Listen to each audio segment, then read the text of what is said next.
violence.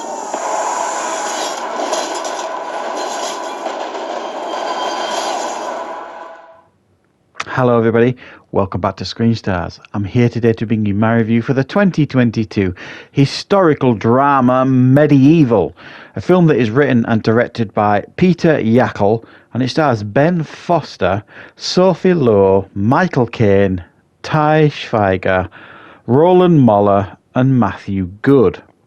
Now the film follows the story of the 15th century Czech warlord Jan Žižka, who essentially is a famed warrior and warlord and strategist who apparently has never been defeated in battle. And we follow his story. He is encouraged by the political powers to kidnap Catherine, who is due to be wed to a particular person. He is convinced that if he kidnaps her, it will aid the country. So he does this, and this kind of triggers all sorts of chaos and wars and battles throughout the film. Right. What are my thoughts on Medieval? Well, I saw a trailer for this a couple of months ago, and I thought it looked pretty good. What I didn't realise when I saw that trailer was the story and things like that. Now, for those of you out there who watch this channel as well for the film reviews and the game reviews or the game content, you may have heard of a little game a couple of years ago called Kingdom Come Deliverance. And the story and the characters around that game are the story and the characters that are in this film. It's like set in Bohemia. You've got Rosenberg, you've got King Sigismund. All of these names are names that you hear prominently in the Kingdom Come Deliverance game. So it's set at the same time, same region, same area, lots of same characters, so on and so forth. So I found that really, really fun and interesting watching this film, because I put a lot of time and effort into that game, Kingdom Come Deliverance. So I've got real affection for that game, and I almost felt like I was quite familiar with these characters and this world by watching this film. So I did feel a little bit more engaged, I suppose. I could maybe understand someone watching this not having a clue about any of these characters. I'm not really giving a monkeys, because I think the thing that this film does worse, the thing that this film does quite badly is the political side of it. You know, you've got these warring factions, you've got these kings, and you've got these other people all going at it, and all this political backstabbing going on. And he doesn't do a really good job of explaining any of that in this film, which I think is the real weakness of this film. It's quite poor in that area. But where the real strengths are is the Ben Foster character, Jan Žižka.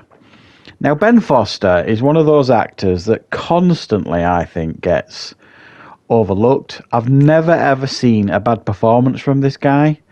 Everything you ever see him in is always standout, is always excellent, and he's a really, really good character actor.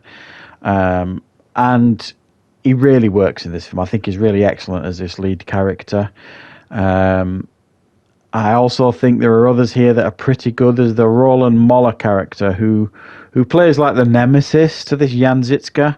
He's like he used to be his mentor, and he's a constant threat throughout the film.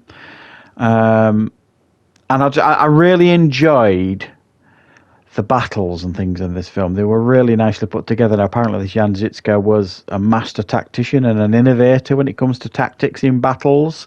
And you see some of the tactics that he uses to outwit his much superior forces. Very, very good indeed. And the brutality on the display here it doesn't hold back, shall we say. There's lots of limbs being chopped off left, right, and centre. And they used to kind of spike people in that, like, literally put people on a big spike. And you see that a couple of times in this film, and it makes your stomach turn when you watch it.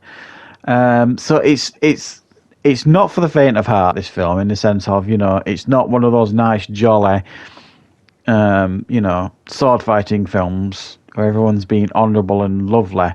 It is, at the very core of it, very down and gritty and dirty and violent.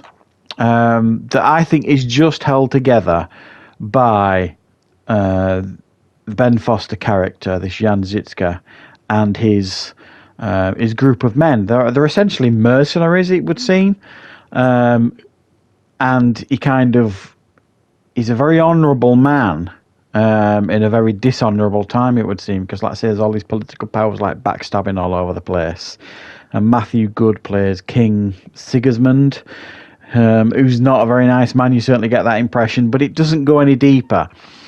And I do reference, if you've ever played Kingdom Come Deliverance, there's an intro that comes on every time you put the game on that kind of explains the era that you're in, and who certain characters are, who King Sigismund is, and who this is, and who that is. And that 2 or 3 minute intro on that game better explain the political aspects of this film. It did a better job of explaining it than this film did of explaining the political backdrop. It was absolutely the weakest point of it.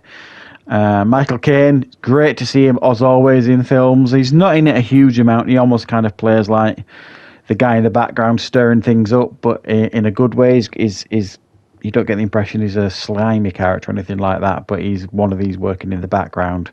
You know, he's the one that gives the Ben Foster character the initial mission of kidnapping this Catherine character, who is due to wed somebody else. So I did enjoy this film. I do think it's a strong film, and I do think it does keep your interest up. If you're into these sort of films, like historical, true-to-life kind of dramas, because it is based on true events. How true everything is, I don't know.